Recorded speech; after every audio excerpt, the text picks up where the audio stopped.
Welcome back to Indianomics. We have been discussing with a bunch of experts how the insolvency professional who takes over a defaulting company during the bankruptcy code process will function. What are his responsibilities, and will they be successful in turning around or at least keeping the company afloat? We have been speaking with Bahram, Vakil of AZB, with Nikhil, Shah of Alvarez and Marsal, Sanjay, Doshi of KPMG, and Rashesh, Shah, chairman of Edelweiss Group. Rashesh, you heard in detail the problems and the responsibilities of the insolvency professional. What's your sense? Do you think the IPs in the current Indian context will be able to function in and run companies as complex as Bhushan or SR? There are 2-3 issues, but there is one key issue which a lot of people have not yet spoken about. And that is when a company is admitted in NCLT, a lot of your suppliers will stop giving you credit because you move on to what is called cash and carry basis, and there could be some kind of a liquidity crunch. And in a lot of cases that we are handling, we have gone to NCLT. We also made a contingency plan of having some liquidity on hand so that the suppliers will continue to supply. And I think the insolvency professional will have to take a lot of this into account, and a large part of the job will end up managing the cash flow and just ensuring that all critical payments are made, and at the same time, the business goes on. But also remember that the insolvency professional is not going to be alone. He or she will report into the creditors committee. Effectively, as earlier Bahram said, the creditors committee becomes the board of directors of the company, and the insolvency professional becomes the CEO of the company. So he can take guidance from the creditors committee on whether the promoter should be involved, what role the promoter should play, and the creditors will take a view on what is the most likely end game for this asset, and accordingly they will direct the insolvency professional on the involvement of the promoters and the current management. And also remember that if there are claims by taxmen and others, there is also the court out there, because now this is under the auspices of the court. So the court can always intervene and say, don't disrupt the operation to the taxman or any other statutory authority. So I think in this 180 days, there is enough protection that is there is enough fallback that is there. But in the cases where the companies are operational, they are a going concern, the job of the insolvency professional is going to be fairly, the stakes are going to be fairly high. And one other important thing that the creditors committee should do, which we are insisting in all the cases where we are involved, is to define the deliverables by the insolvency professional very clearly. Because currently it's very open-ended, but if it's like, you are asking a CEO to say what you're going to do in the next 180 days and make sure that capacity utilization, cash flow, all of those critical items are also have clear deliverables by the insolvency professional. Okay. Yeah, that certainly puts a boundary. But Bahram, you said before we went to the break that you are expected to work with the promoters and the management, etc. I'm just picturing, I'm not taking SR because you will say it's sub judice. Let me take the example of Bhushan. They're intricately bound the steel and the power units. There is a lot of give and take between them. And they will be powerful promoters. You expect this one guy who goes as the CEO, even if he's backed by Alvarez and Marsal behind him, or KPMG accounting infrastructure behind him, to be even heard. I mean, conversations will go on between promoter and management. Do you see Sanjay being able to get his voice heard? No, I do see. I think that, the practical reality, especially as you say, we have so many strong promoters, that it will not be antagonistic. In most cases, the IP and the IP firm will work with the management and the promoter. So I don't see this as so confrontational. The confrontational may be rare. Vast majority, they'll be working together.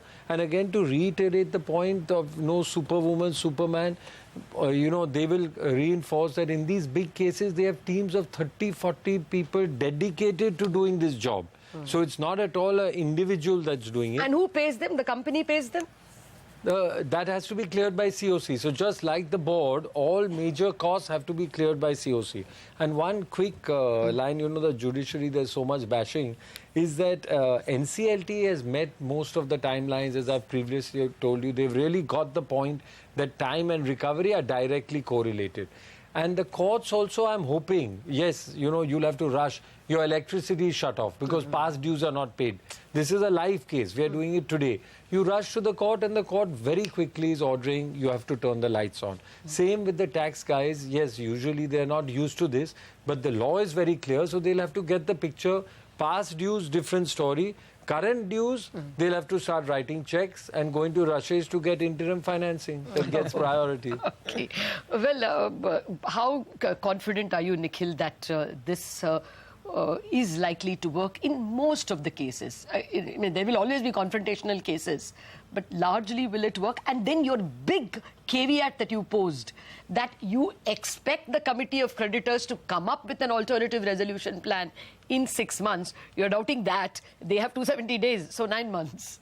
So I just to add to what Bahram is saying, actually, our strategy at A&M is very much to actually work cooperatively with the management and the promoters. Given the short time frame that's involved, I think it's foolish to assume that you can throw people out and not manage to deteriorate value in the underlying asset. So I think it's very important to work cooperatively. There obviously may be disagreements that are there, but we are all human beings. We can have a discussion about what those are. And if there is a disagreement, it can go to the creditors committee for a decision. So I don't think that there's any reason, unless somebody is not cooperating with the process, that they cannot be worked with in order to achieve the objectives. Secondly, I think that in terms of the issues... How many will succeed? I think that success is different for the measurement actually, if you ask me, is actually what is the recovery that the creditors will achieve through this exercise. If they're able to achieve a 50, 60, 70% recovery on their exposure, that could be viewed as a success for them. I think it would be difficult to assume that 100% will be recovered in these cases, given the companies have been, No, I'm not even looking at that. And I will come to Bahram and Rashesh on that issue. I'm only saying that how many cases do you think this process will go smoothly? Do you see a set of couple of cases getting resolved before the year is out? So I can give you the experience we've had in India over the last 9-10 years of doing exactly this type of work, where we step in as an interim CEO or chief restructuring officer of the business.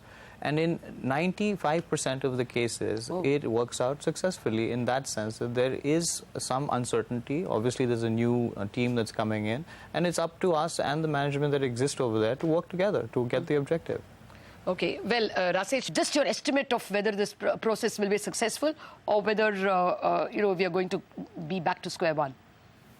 See, again, I think it's also important to remember why the insolvency professional is being appointed. Why did we draft the law in such a way that we have what is called creditors in possession? Because the fear was that when it is in NCLT, the promoters, the existing promoters, should not start hollowing out the asset, should not start stripping the asset and crippling the company.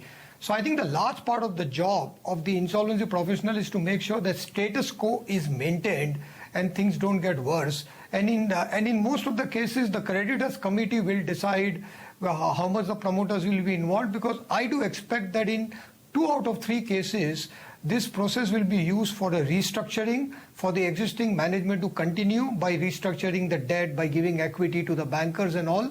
And there were a lot of these cases which were waiting for restructuring, but they didn't fit into S4A or a CDR, or there was no oversight committee.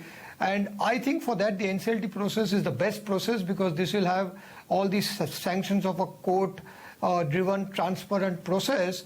And the main job of the insolvency professional is to make sure things don't get worse, the critical payments are maintained, the business goes on, while the promoters and the banks, the creditors committee arrive at a restructuring. And I'm hopeful that in 2 out of 3 cases, there will be a restructuring which could involve a strategic partner, which could involve some equity raising, which can involve converting debt into equity, priority funding. Like, for example, priority funding is going to be an important one. But until now, the rules were not clear. Under NCLT, priority funding becomes very easy to do, because the rules are clear in terms of who gets first dibs on the cash flow. So I think it's a great process. It will have to get tested out.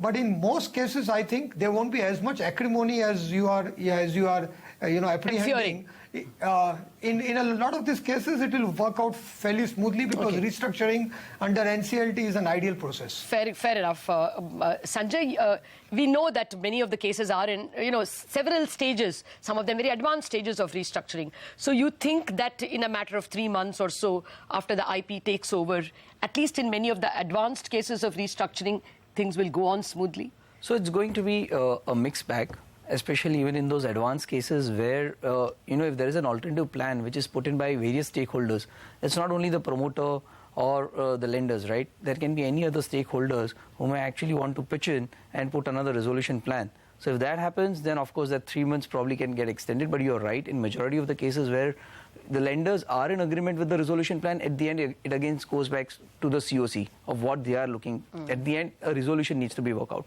Nikhil says that in 95% of the cases, even in India, they have been able to, successfully tide over the case. Rashesh kept saying 2 out of 3 cases it will succeed. Bahram, what is your sense? I know you're an interested party since you were involved in the code. But success rate? No, so I think that, as I've said earlier, it's certainly not my expertise area, but Rashesh put it very well, and going by global experience as well, I think I would like to go in between. So between 2/3 and 95. Nikhil's very strong 95. But in most cases, I truly believe, because also, Latha, as you know well, a lot of work has been done. In many of these companies, months of restructuring exercise has taken place under all the RBI schemes. So I am definitely optimistic. All right. Gentlemen, we're out of time. Thank you very much for joining me, but I'm quite sure this is first of a series of discussions we will have on how the IBC or the Insolvency Professional will tackle the bankruptcy code. One hopes that there is at least 1 or 2 first cases, marquee cases of success, then that will show the way for the remaining. Thank you very much for watching this special edition of Indianomics.